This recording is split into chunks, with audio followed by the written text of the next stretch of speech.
Hi guys. Alright, we're on chapter 5.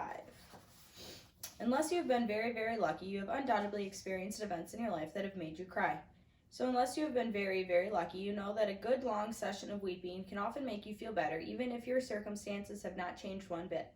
So it was with the Baudelaire orphans. Having cried all night, they rose the next morning feeling as if a weight were off their shoulders. The 3 children knew, of course, that they were still in a terrible situation, but they thought they might do something to make it better. The morning note from Count Olaf ordered them to chop firewood in the backyard as Violent Claus swung the axe down over each log to break it into smaller pieces. They discussed possible plans of action while Sonny chewed meditatively on a small piece of wood. Clearly, Klaus said, fingering the ugly bruise on his face where Olaf had struck him. We cannot stay here any longer. I would rather take my chances in the streets than live in this terrible place. But who knows what misfortunes could befall on us on the streets, Violet pointed out. At least we have a roof over our heads. I wish our parents' money could be used now instead of when you come of age, Klaus said. Then we could buy a castle and live in it with armed guards patrolling the outside to keep out Count Olaf and his troop. And then I could have a large inventing studio, Violet said wistfully. She swung the axe down and split a log neatly in 2, filled with gears and pulleys and wires and an elaborate computer system.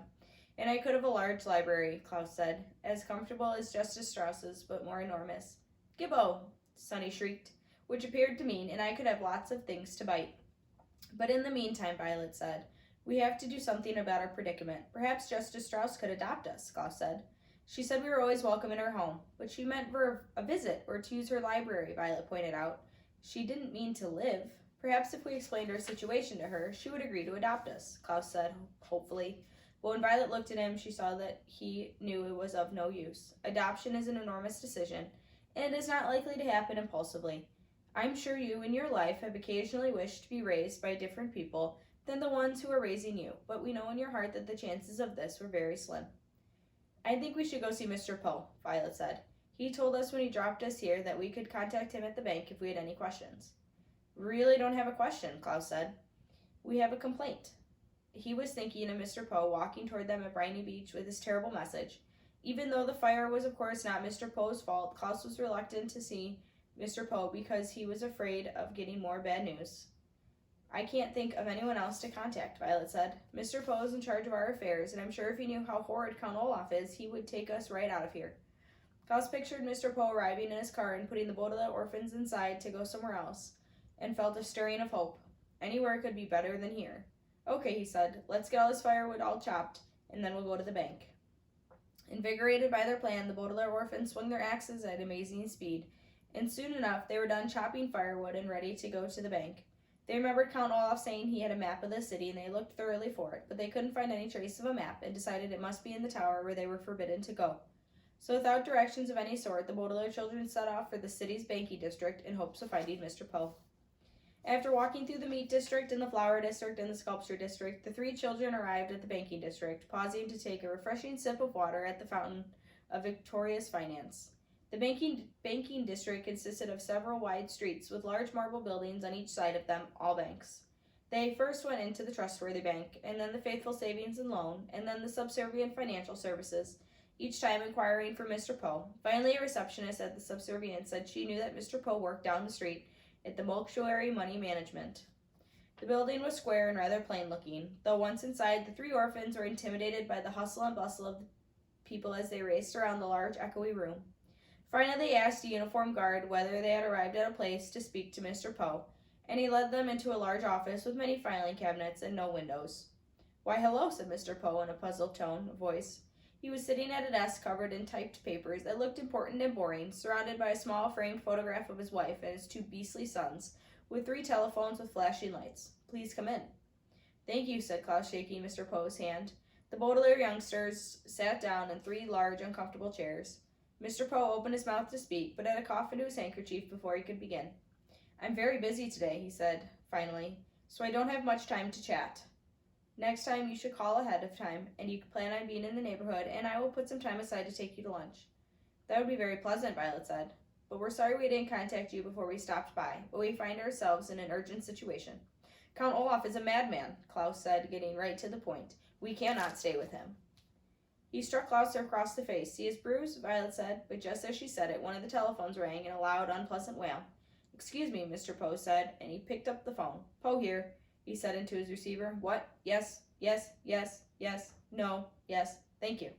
He hung up the phone and looked at the Baudelaires as if he'd forgotten they were there. I'm sorry, Mr. Poe said. What were we talking about? Oh, yes, Count Olaf. I'm sorry you didn't have a good first impression of him. He has only provided us with one bed, Klaus said. He makes us do a great many difficult chores. He drinks too much wine. Excuse me, Mr. Poe said as another telephone rang. Poe here. He said 7, 7, 7, 6.5, 7. You're welcome. He hung up and quickly wrote something down on one of the papers. Then he looked at the children. I'm sorry, he said. What were you saying about Count Olaf making you do chores? Doesn't sound too bad. He calls us orphans, and he has terrible friends, and he's always asking about our money. Poco! That was from Sonny. Mr. Poe put up his hands to indicate that he had heard enough. Children, children, he said, you must give yourselves time to adjust to your new home. We've only been there a few days. We have been there long enough to know Count Olaf is a bad man, Klaus said. Mr. Poe sighed and looked at each of the 3 children. His face was kind, but he didn't look like he really believed what the Baudelaire orphans were saying.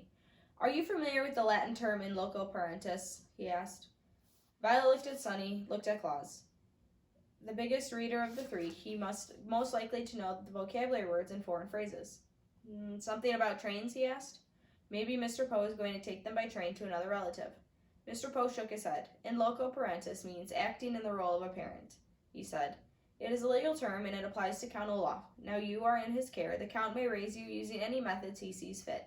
I'm sorry if your parents did not make you do any household chores, or if you never saw them drink any wine, or if you like their friends better than Count Olaf's friends.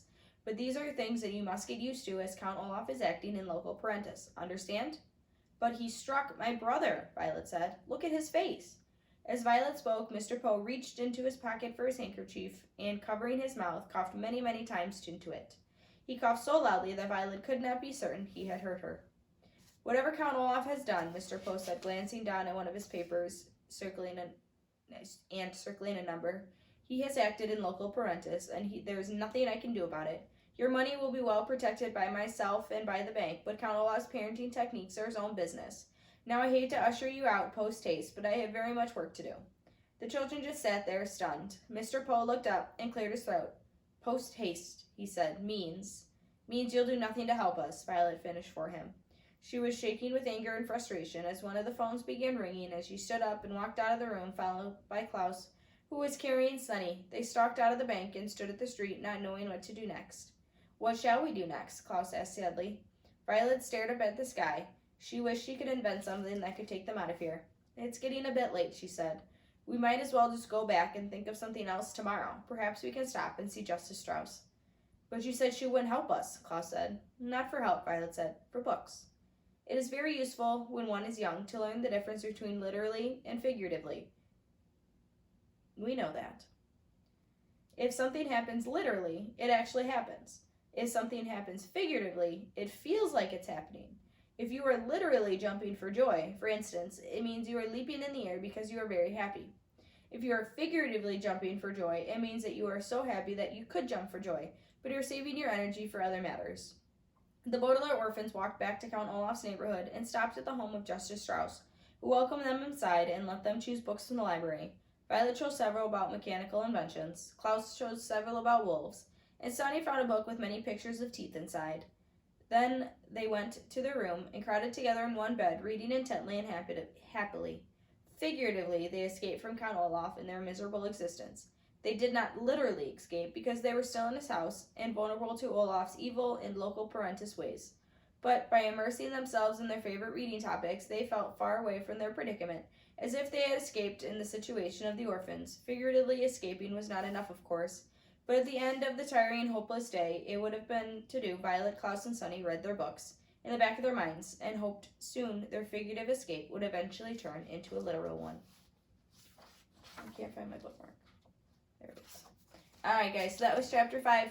We'll be back tomorrow with chapter 6. We're about halfway through the book now. Okay, I hope you're doing well. I miss you very much. Alright, guys, I'll see you tomorrow.